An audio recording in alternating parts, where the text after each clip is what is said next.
C'est chez Claude que j'ai pu terminer ma collection de vieux livres. Et on a la chance de pouvoir le recevoir au Journal de la Foire. Bienvenue chez nous au Journal de la Foire des Châteaux. Bonjour. Raconte-moi un peu qui es-tu, comment tu es arrivé dans ce monde merveilleux qui est la collection de tout. Alors au démarrage, j'aime l'histoire. Donc je vais commencer à regarder des petites choses qui sont liées à l'histoire. Et puis du coup, je vais regarder la photographie. Et puis pour illustrer, je vais regarder la gravure. Et puis à un moment, je vais apprendre, donc je vais à l'école. Et à l'école, je vais apprendre les arts graphiques appliqués. La gravure, la lithographie et le bois. Donc tout ce qui a permis de tirer, on va dire, l'imagerie avant la photographie, et ensuite la photographie et la carte postale. Et ça veut dire que tout cela, on le trouve chez toi. Exactement. Je trouve tous les domaines dans lesquels je me sens bien, que j'ai étudié personnellement et que pour beaucoup je collectionne. On va directement dans les familles, on rentre dans l'histoire personnelle. La photographie envoyée de M. Dupont qui est parti pour la première fois en vacances au moment des premières vacances dans les années 30. On va voir la correspondance du poilu qui écrit à sa maman de la guerre. On va voir le petit militaire des guerres napoléoniennes qui est en train d'écrire en disant « je suis à tel endroit, je ne sais pas où je suis ». Voilà, on est très proche de la vie des gens. C'est très populaire, c'est très proche de nous. Mais t'as tout, t'as des lithos, t'as des tickets, t'as des... J'ai la petite étiquette de bagage en avion pour partir en Amérique du Sud dans les années 30. Je me demande si le gars, s'il sait, s'il va récupérer ses bagages, parce qu'il n'y a pas beaucoup de choses organisées à ce moment-là, notamment la carlingue de l'avion, des choses qui ont été transportées par pigeons voyageurs pour appeler au secours pendant la guerre 70, des choses qui ont été transportées par des diligences à l'époque où on n'avait même pas de timbre, où il fallait calculer la distance pour payer le port, pour que le pli arrive au bon endroit. Donc il peut y avoir n'importe quel système de communication entre les gens, mais les gens ont toujours eu envie de communiquer entre eux. Mais comment t'es arrivé dans... Une image, puis une deuxième, puis une troisième, et puis après un texte, puis un écrit, puis un livre, et puis un document. Et petit à petit, on relie les choses et on arrive à un ensemble, à une collection. Donc t'es au départ collectionneur. Je suis un malade qui n'est pas encore guéri. Ah, ça c'est grave. C'est grave. Mais il n'y a pas trop de médecins qui trouvent de solution à ce type de maladie. Par contre, à l'inverse, c'est que je trouve énormément de malades qui viennent me voir pour que je puisse leur expliquer dans le cadre de leur maladie qu'est-ce qui est intéressant, qu'est-ce qui l'est et qu'est-ce qui ne l'est pas.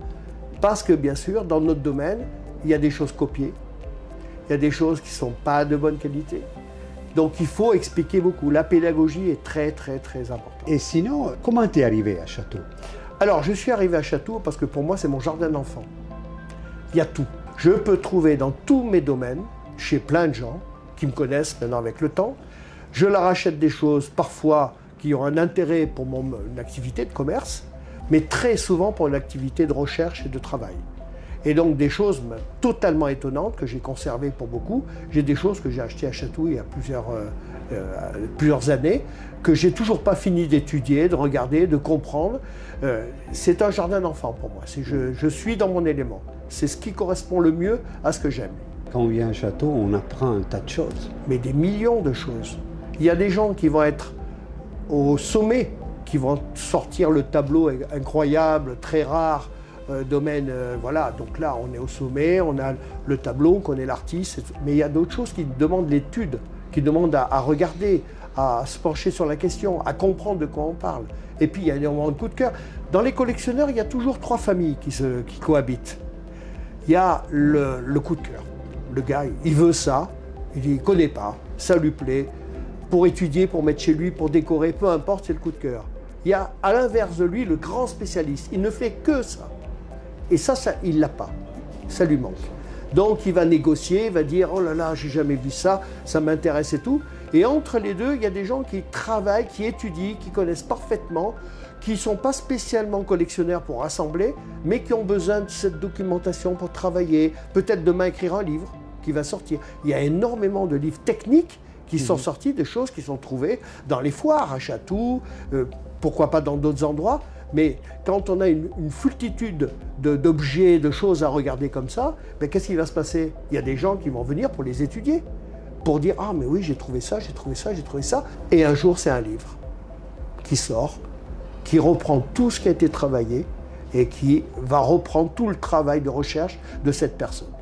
Du coup, chez toi, on peut trouver justement tout ce qui est images pour créer des iconographies, pour illustrer des généalogies. Oui. J'ai des personnes qui vont chercher toutes les villes dans lesquelles ont vécu leurs familles pour illustrer une généalogie. Au lieu, en plus du portrait de grand-père et de l'arrière-grand-père, eh bien, ils vont mettre la ville où il est né, la ville où il a vécu, en carte postale, en photo, et petit à petit, cette généalogie prend vie. Tu sais que j'ai envie d'aller voir. Ah ben c'est le but, hein. Le but c'est que tu viennes me voir. Hein. On va y aller. Je n'ai pas fait ça pour pas que tu viennes me voir. Hein. Non, c'est bien. Non, mais maintenant c'est ma curiosité. Hein. C'est collection de tout, mais je veux collectionner. Eh ben, je veux démarrer chez toi. Tu as compris? Collection oui. de tout. Oui. Il y a de tout. Bon, on y va. Alors tu vois, regarde toutes ces petites boutiques, avec chacun sa spécialité. Oui. Avec des choses extraordinaires à regarder. Alors, chacun a son intérêt. Oui, il y a des oui. choses qui vont intéresser Pierre et pas Paul. C'est normal.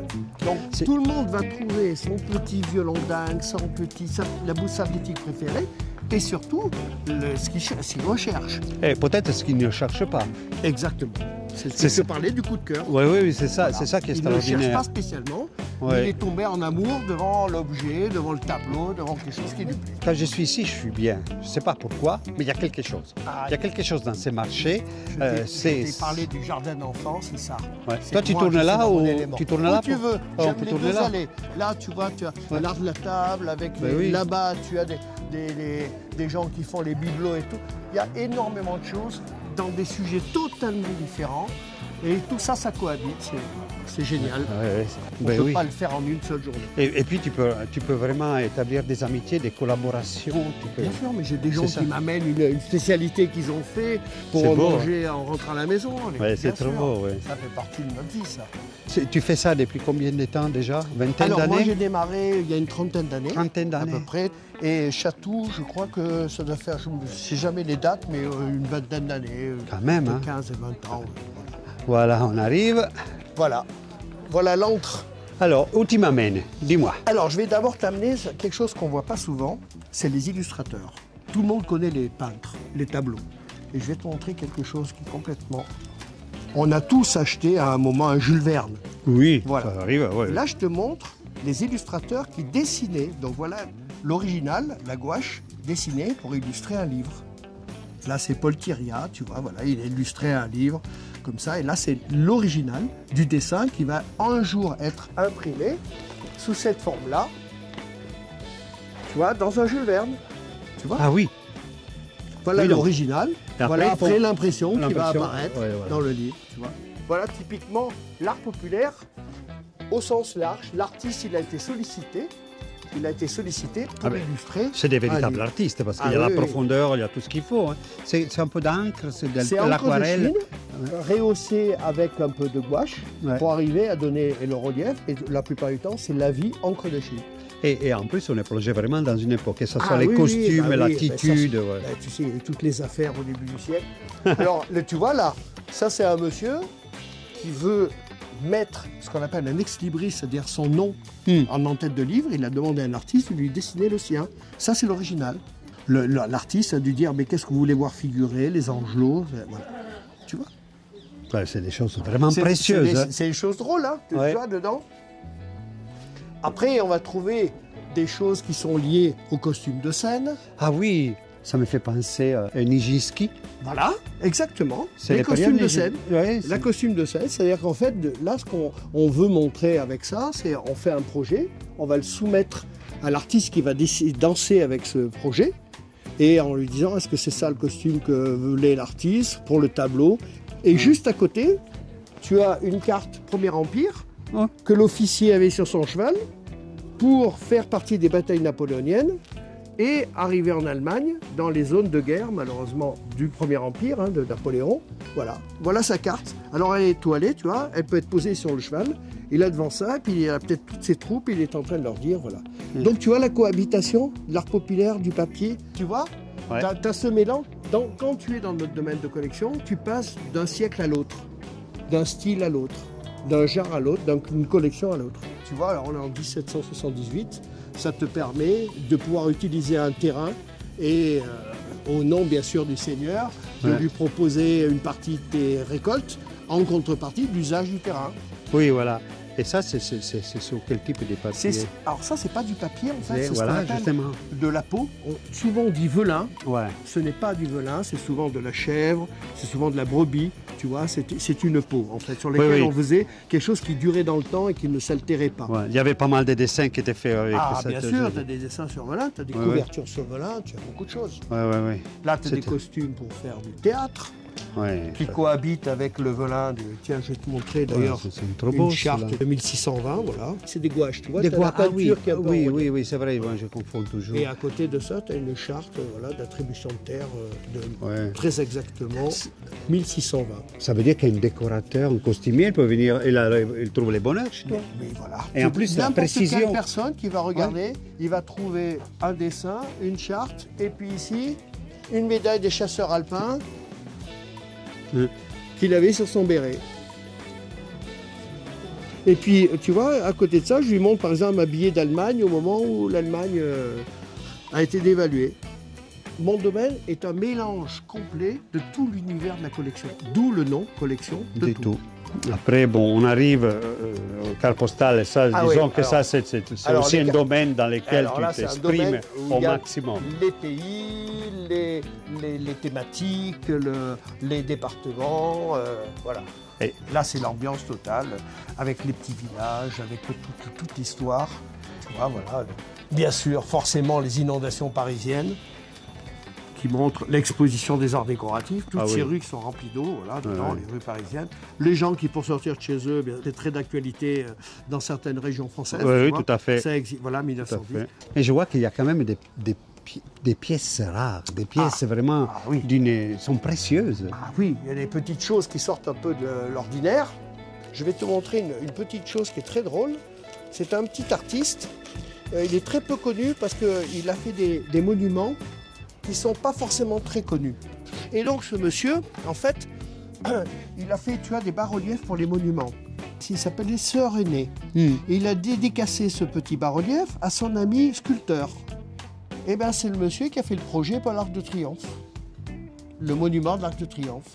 C'est lui qui a dessiné pour le sculpteur de l'Arc de Triomphe. Ça veut dire que ça, en dehors du fait de savoir ou pas, tu dois aussi faire parfois des recherches. Énormes recherches. En fait, c'est même l'essentiel de mon travail, et c'est d'ailleurs le meilleur de mon travail.